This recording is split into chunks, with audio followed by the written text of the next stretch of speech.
Welcome back to the Tuscan Urban Farmstead, and this project is really getting the best of me. I'm just spending so much time cutting out, positioning, repositioning, and oops, here I'm going to have to do it again because the glue came off, and just like recoating a whole bunch of times, adding more details on.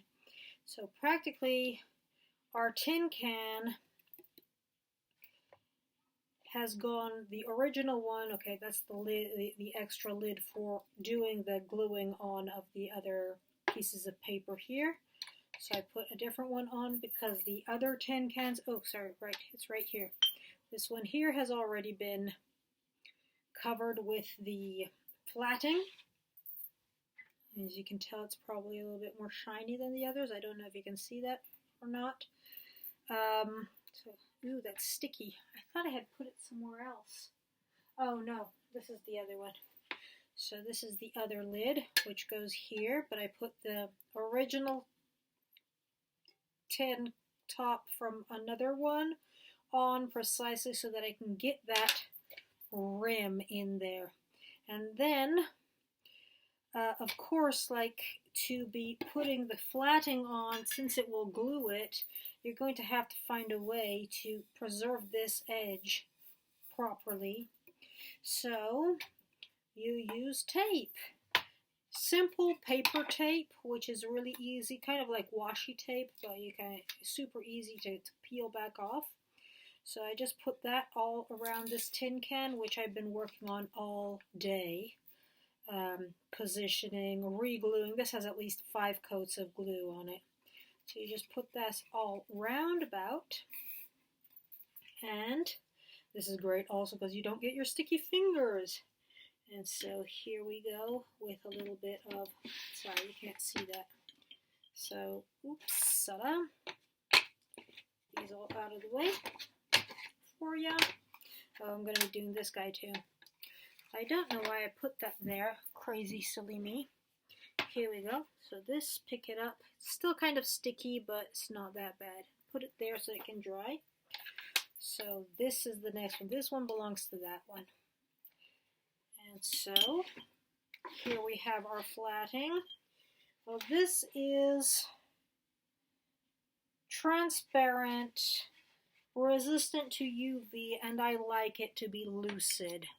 Then what happens is, if you're happening to be working with products that don't really work together that well, different kinds of glues and paints and so forth, you will get a crackled effect naturally.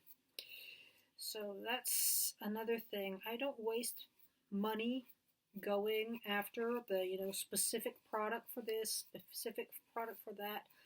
After all, this kind of work actually started out as a way for repurposing stuff that you weren't using anymore. So I'm just giving that one really good, I'm giving it two good coverings, coatings of this flatting, making sure I get all around.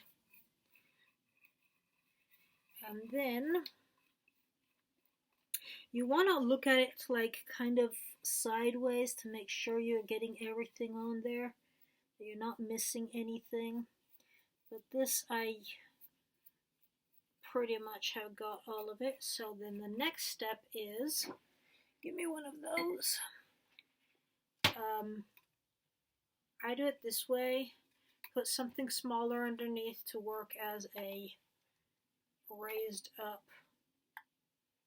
support for it to dry off, and just position it there. So I'm going to get another one of these kind of things as a support, and we'll take care of this one too. So I wanted to make these two like very easy, simple, so you can like put a little label on top or in the corner somewhere. Make it look very nice and cute, and like it's done on purpose, The other things I've already coated the big tin can. Sorry, I keep lifting this too high up and you can't see anything. I've already coated the big tin can. The only difficulty with this is you got to put your fingers underneath to spread your fingers wide enough so that they hold the whole thing, hold the whole lid in place as you're painting. As you're brushing, you're flatting or whatever. My languages are getting mixed up again. Waterproof, whatever it is you're using to waterproof and give the finish, the last finish to this. It's highly possible that in about a month, a year or something, this starts crackling up. When it starts crackling up is when you really can enjoy, because like either you get the products on purpose for it to do the crackled up effect, or else you just wait for it to do it on its own. And then you can really have fun, because then you go over it with something darker to fill in the cracks, and then you cover it again. I've made some of those. I usually use shoe polish when I do that kind of stuff. So here we go. These are ready. And I was wanting to add more to this, but I think it's, here, you can see that better. I think it's pretty much okay at this point. So let's just go ahead and start coating this one as well. The difficulty with this one is that I don't have a base where I can fix it.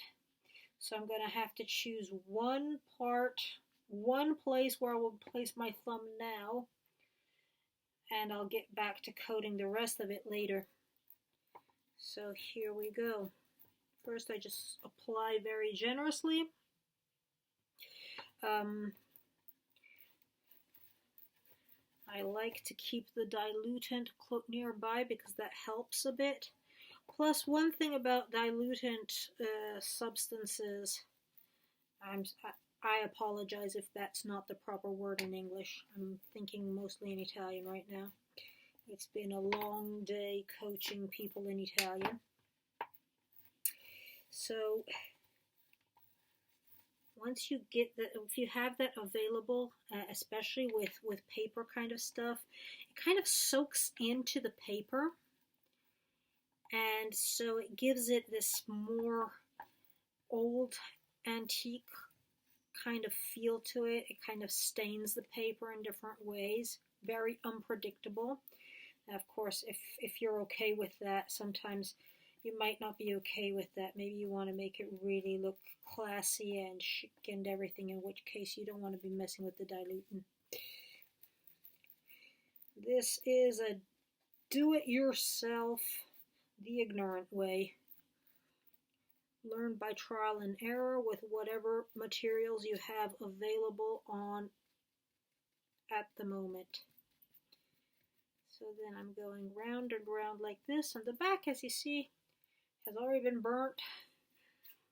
And I think I already showed you that last time. Ooh, I'm seeing way too much shine here. I'll just leave it the way it is. Just the way you are. I love you just the way you are. I could have added more along here, but I guess I'm reaching the point where I'm lazy. Gosh, initially I was thinking, hey, let's do something to sell it or to make a gift, and I'm more and more thinking, oh my god, I just want to keep this. I just love the effect so much. And my whole thing is I'm bringing to my home a feel for, like, all of these things, even though they don't have much of anything in common with what was at Granny's house or the homes I've lived in, because we've changed house quite a few times before we moved.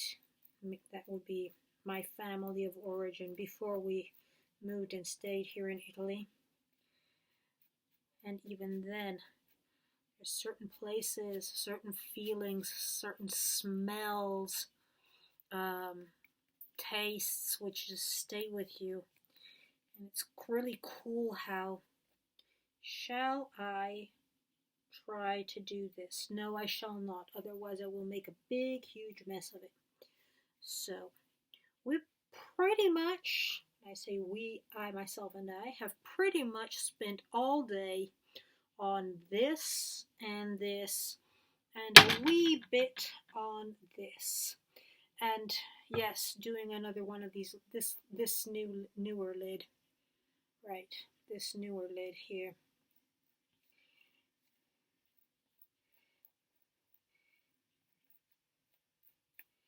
If I were to calculate the expense, these cans full of candy cost me 99 cents. Then all of the work, I really haven't calculated how much work came into play here. As you know, it's hobby. But I guess I really should start paying more attention to how much time I dedicate to one single task, so as to know what kind of price to put on these. But I really don't think at this point that I'm going to be selling these or gifting them. Who knows? Maybe in the future. But that's pretty much all for now from your Tuscan urban farmstead.